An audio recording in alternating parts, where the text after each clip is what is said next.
Hi, I'm Micah, and today is part 5 of making a K-pop song from scratch.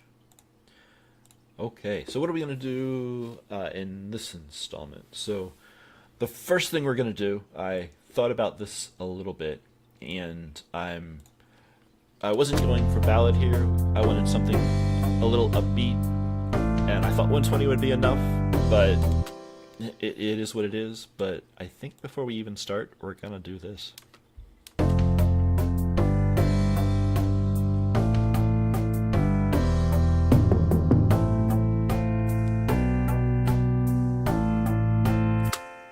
I think that's more what we're looking for. So we're going 152. Yay. Okay. So the goal for today is to play with our piano patch a little bit, and we want to make it a little more exciting than what we have now.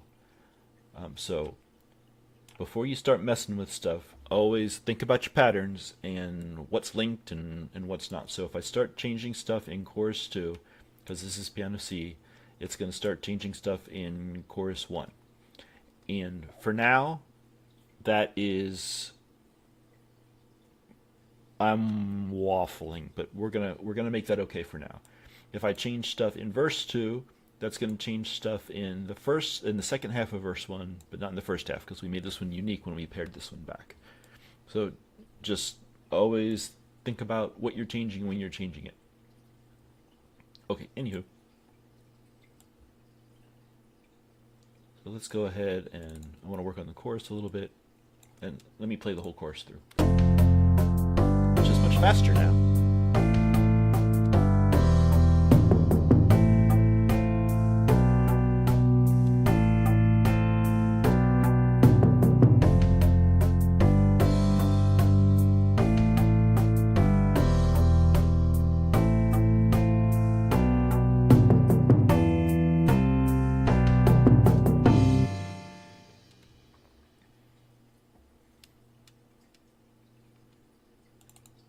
Okay, so we're going to make this a little more exciting than just playing chords. And I think what I'm going to do is just solo this in the bass. So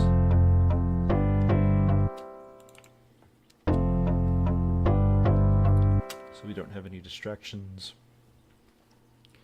Okay, so what kind of things are we going to do to this? So we're going to add some accent notes, for one thing, and probably not today, but another thing that we're going to do eventually is play with the velocities a little bit. And this is really important if you're using a real piano patch. If you ever played piano, you can think about which notes you'll play harder than other notes, and you also have to consider things like the low notes tend to be louder, and the way the piano samples are mic'd, etc., etc. And this is all stuff we'll talk about in the future. But even with our fake piano, we want to alter the velocities, and it's just going to make it sound a little more human and more catching to the ear. Okay, but before we get there, we want to add some accents. So how do we add accents? There's a lot of different things that we can do to add accents. One is to arpeggiate things. And there are ways to make FL do this to an instrument on its own, but I like to do it by hand just because we have a lot more control over it. So what the heck am I talking about? So we can take this inverted C chord right here, and so remember this is dun, dun, dun. Okay, so what we can do is make this held note a little more exciting by adding the arp.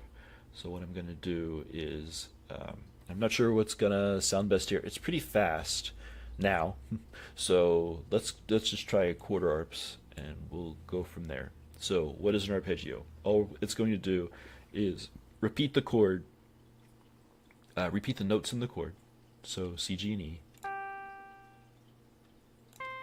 in some pattern. So let's see what that does. Okay, that's kind of cool. I like that. The other thing we can do is add an accent before the arp starts, and so if we stick with this G chord right here, that would be a G. Actually, let's make it half of that. Okay, but I think this one's actually better if it's not on the G, so we can try this.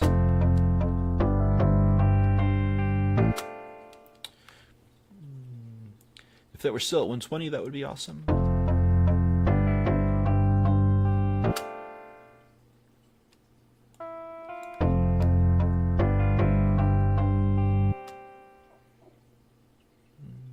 Can't decide, can't decide.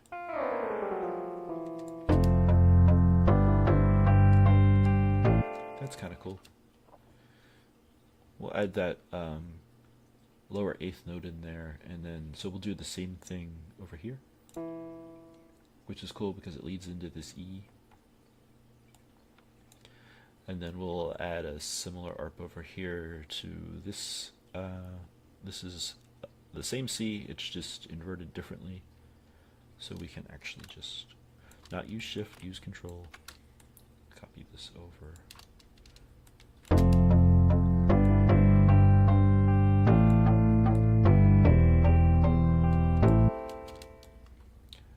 Okay, so then the question is, in the second phrase, do we want it to sound exactly the same? And the answer is probably not. So in the first phrase, this leads down here to the D minor, whereas here it leads to the A minor. Well, since this is leading to an A minor, what happens if we make this A?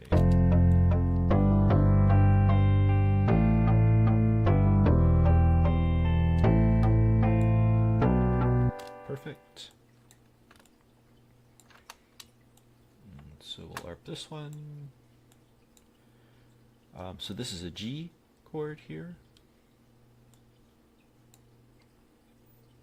And that falls on there nicely. Down to the D minor, so I think we might suggest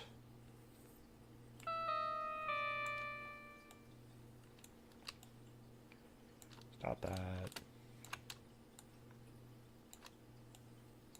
And in this case, this goes down to an F, and so we'll drop that to a C.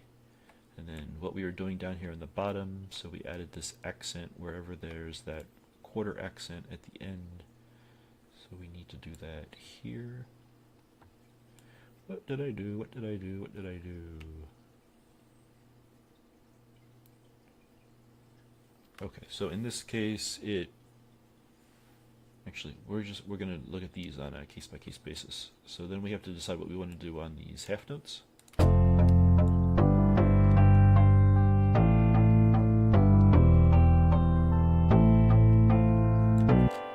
We definitely need to do something.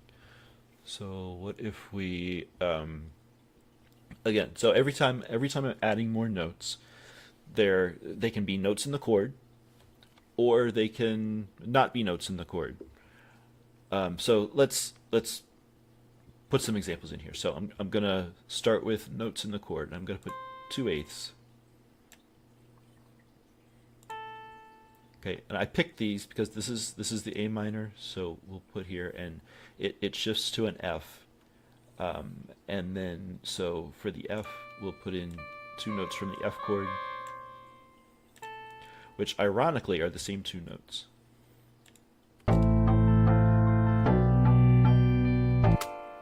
Okay, and that sounds pretty good. Okay, so let's just, I like that the way it is, but let's just play with it a little bit and see what sounds good and what doesn't sound good. So here, again, we just mimic the A minor. So what happens if we do something different? So I might lead into the F, which actually we're doing because these notes are both actually in the F as well. So this isn't the best example for that. So what happens if we use notes that aren't even in the key? Okay, That sounds like poop. So that's why, remember, we're in the key of C, so we're only using um, the white notes.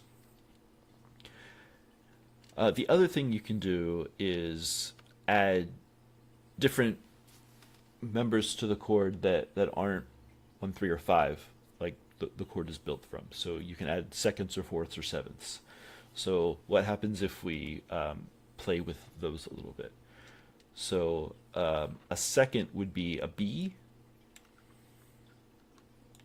and there has to be a B on here somewhere.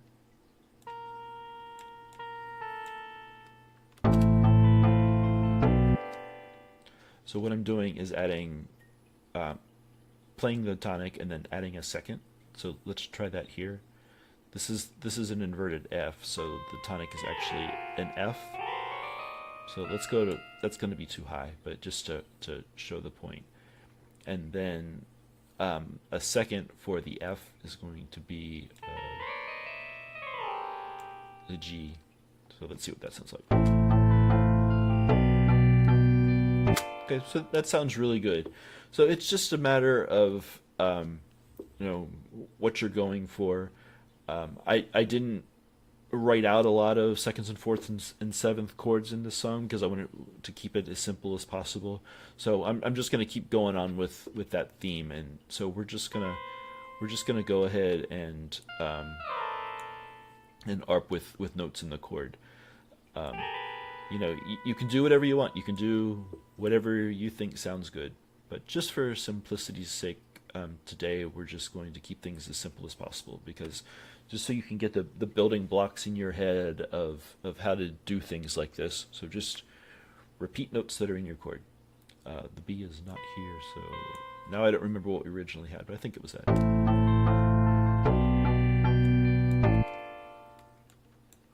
Perfect.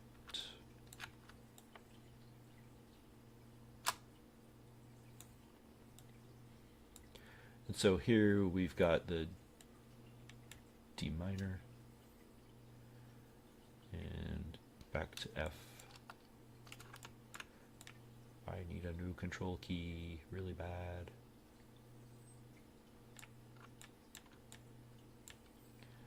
And then this is G. G. All right, let's start from the beginning.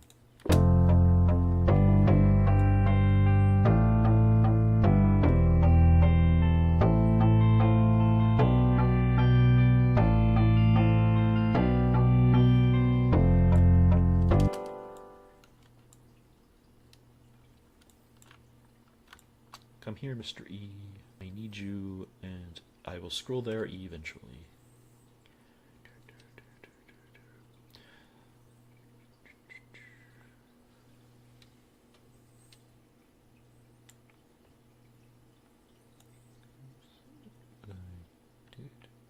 That is what I did.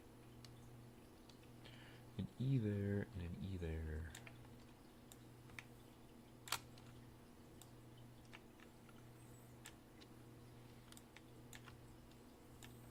Try and just copy some of our stuff here.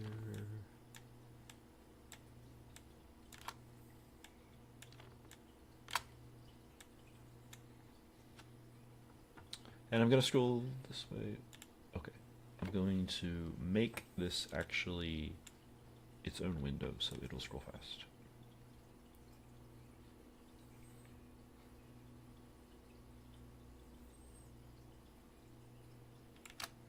This is where Michael looks confused because I is.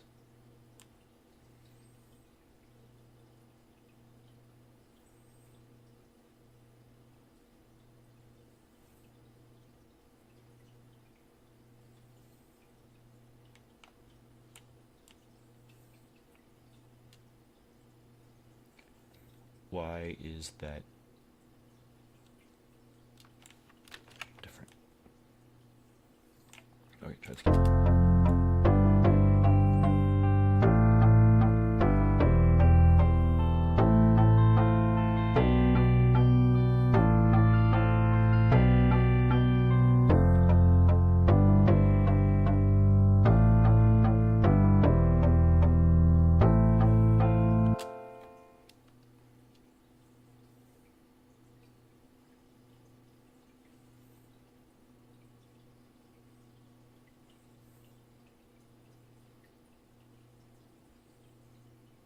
Oh, jeez. Okay.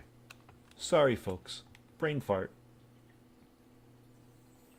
Like, notes should not be overlapping, and it's because I originally deleted the fifth.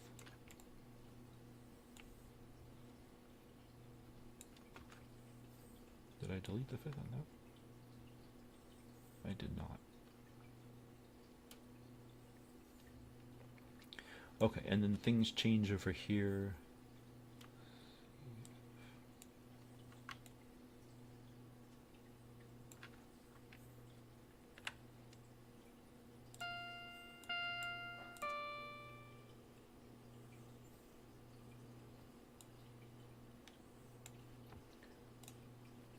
Okay, so let's play that through with everything on.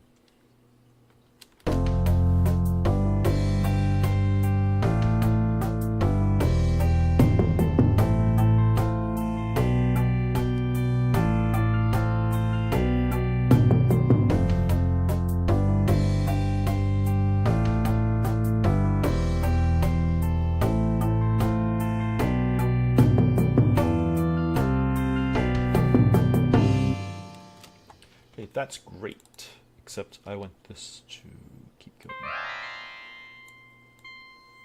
That note might be a touch annoying. Yeah,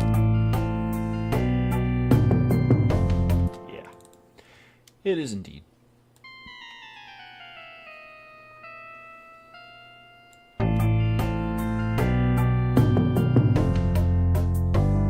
Okay, so let's talk about that note for a second, because that's exactly what I want.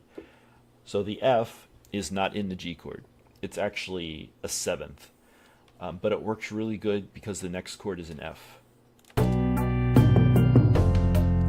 So that's one thing that sevenths are really good at, is kind of walking you to. They sound good on their own, but they also help to kind of walk to the next chord. So since the seventh in the G is an F, it sounds really nice walking to the F chord down here. And then the very last one, let's see, where's that? Yeah, the very last one. I don't want to go down here, I want to go somewhere else.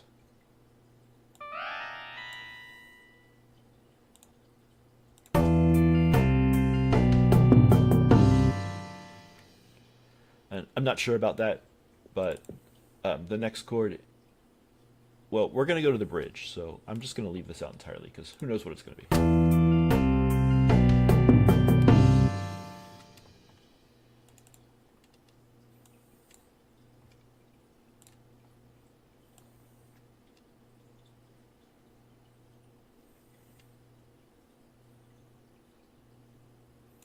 Okay, so everything we did over there happened to the first chorus as well. And so what I'm going to do is now I'm going to make this unique. And I'm going to pare it back just a little bit. And I think I'm going to remove some thirds. We just want it to be a little less intense than that second chorus where everything is coming together. So go ahead and start here. So how's that going to change things? Let's just try it.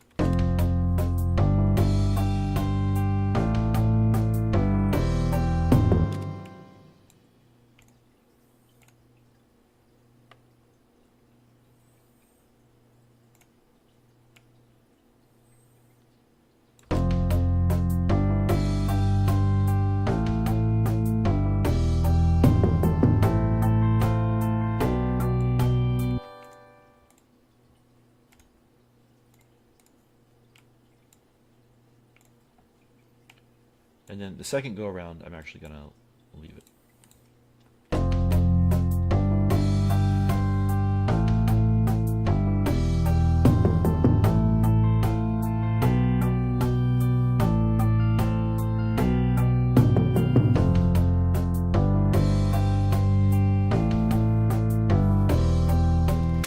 Okay, so you might be thinking, does it really sound that different? And no, it doesn't. It's just as a song goes on, your brain likes to think that the song is building. And building helps the listener's brain think that something new is happening. Even though they might not be listening to what's going on at all, It just helps keep the brain interested if you change things and gradually build the song as it goes on. It just keeps you interested. It's like, oh, what's gonna add on here next, and unless another producer is listening to it, you're not consciously thinking that, but every listener is brain is processing the song that way. Hopefully that made sense. Okay, so that was a very simple way to just add accent notes and add some nice variety to the song, so we don't just have chords anymore. Add some fun if somebody actually has to play it. Nobody likes to sit there and just play chords, unless you're a bass guitarist, I guess. Okay, anyway. So then we need to do the same thing to the verse, but I'm not entirely sure how that's going to happen yet. So we've got a few more minutes left in this installment. So let's go ahead and play with our stringy thing a little bit. So I don't want it to be down here at the bottom, and I should have left room for it, but I'm just going to pop everything down. Make sure everything's selected, and then we're going to go ahead and add it up here. So we'll add it to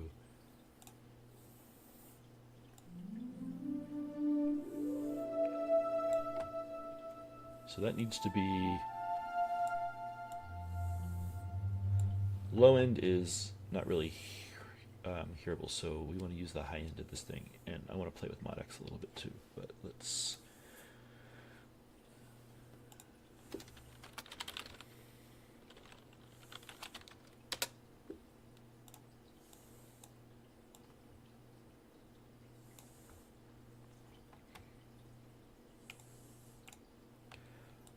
okay, so what are these strings going to do?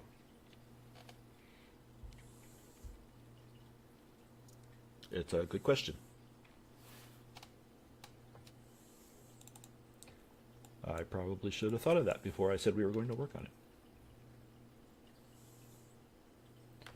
So I got a pencil and piece of paper here. I'm just going to jot down the chords real fast,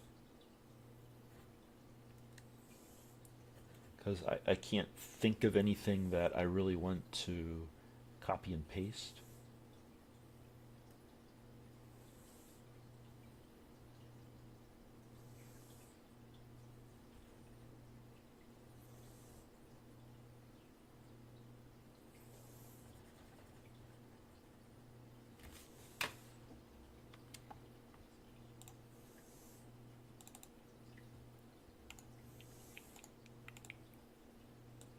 Nope.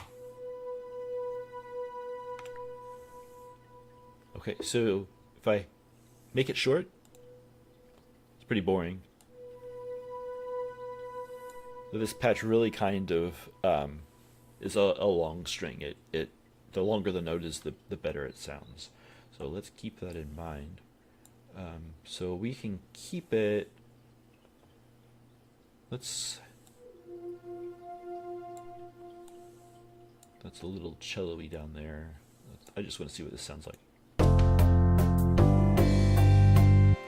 Okay, you can hear it.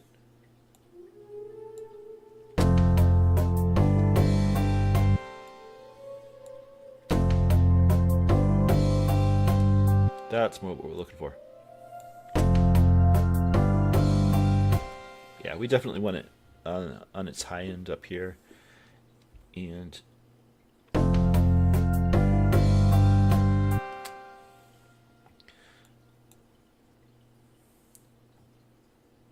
so since it wants to be a long string, I was planning on using it more for accents, but since it wants to be a really long string, we're probably not going to be able to do that. So this is an F, and then it goes to a G. And since we now have pretty short quarter notes, that G is going to be really short. Let's just see what happens. That is probably way too high frequency. Let's see.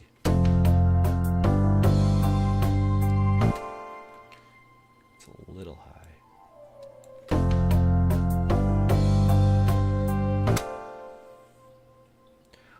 wonder if... So you can't even hear that G at all. So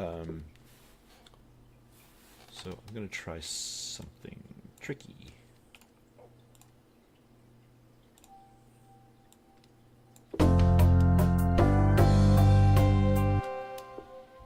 That is not at all what I expected. And at first I hated it, but now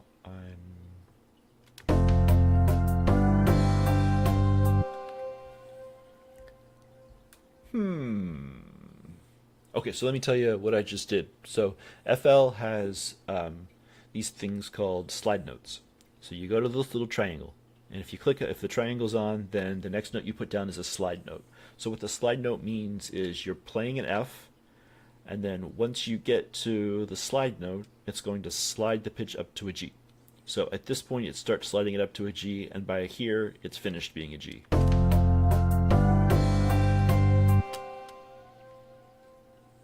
And I don't know if you can hear that or not, but that is crazy reverb going on long after it's over, which is kind of cool. Not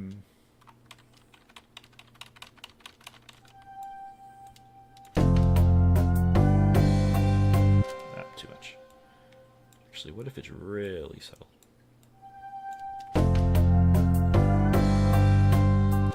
That is kind of cool.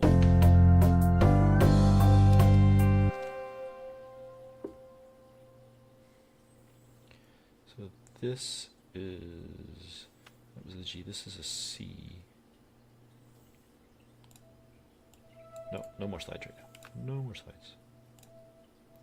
And there's this other thing you can make portamentos, I think are what they are called.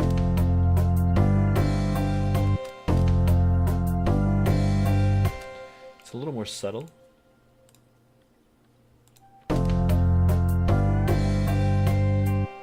And I kind of like the harshness of that. Let's just...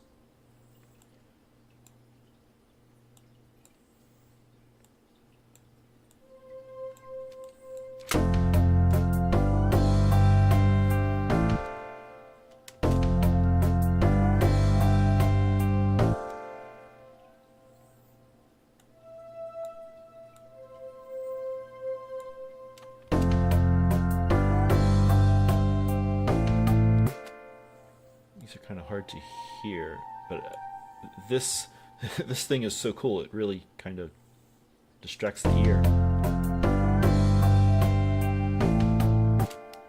Okay, let's do it that way. Okay, then I'm going to copy this.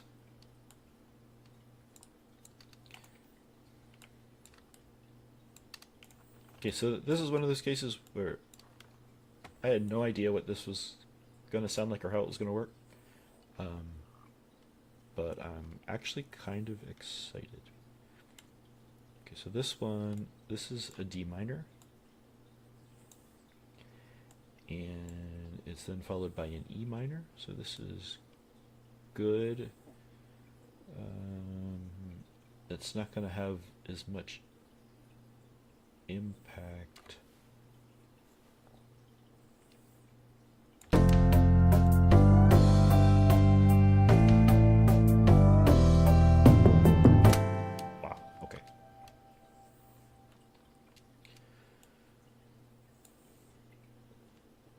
Silly me, that's all I wrote down.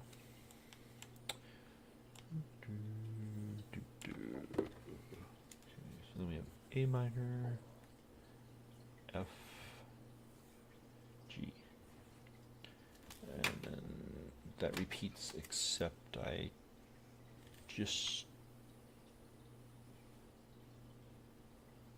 changed something. I don't remember what I changed.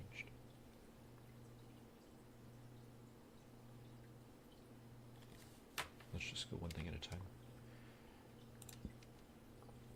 Okay, so what to do next? Okay, then we've got the A minor.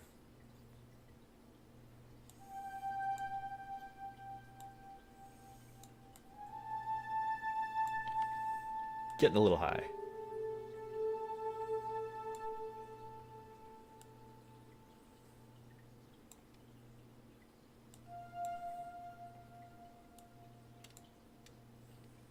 then G. So again, this wants to be long, so it doesn't arp well. So how can we make an interesting slide?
So I just copy and pasted that, which is fine, except we want to add a little bit of variation to it.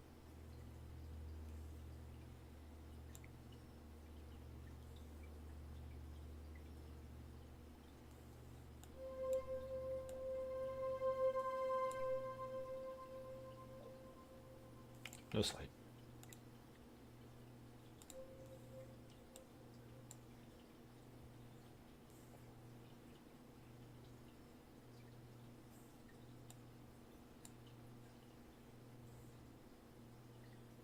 D minor.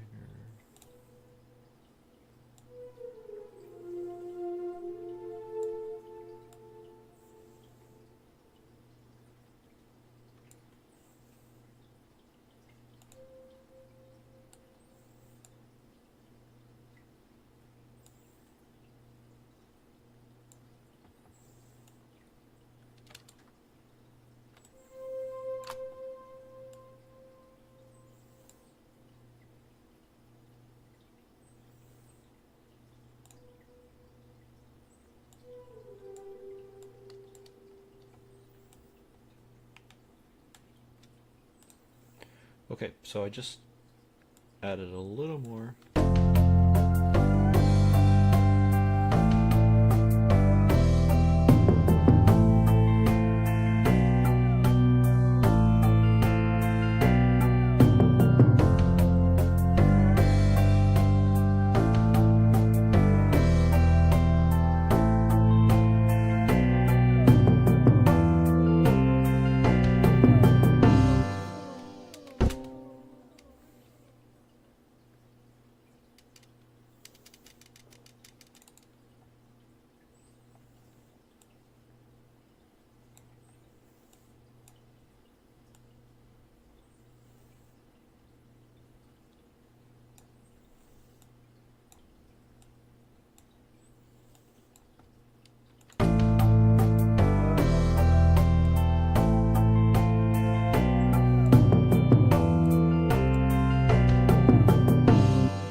Perfect.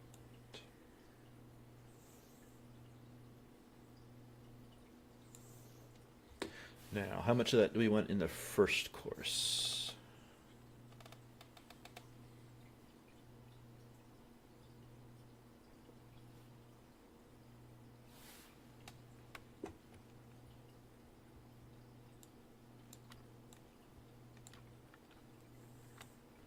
Let's just say all of it for now.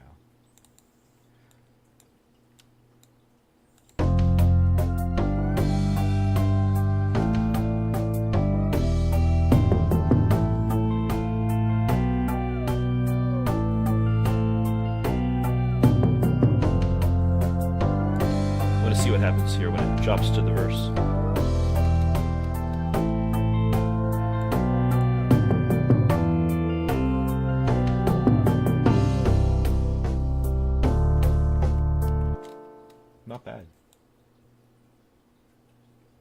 Okay, well that turned out remarkably well.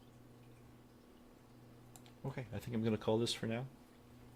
So next time we need to spend a little time on the verse, doing the same kind of thing, and then not too far from now we're going to need to come up with some lyrics. So we'll try and figure out how to do that also. Okay, this is Micah. Thanks for watching, and I will see you next time.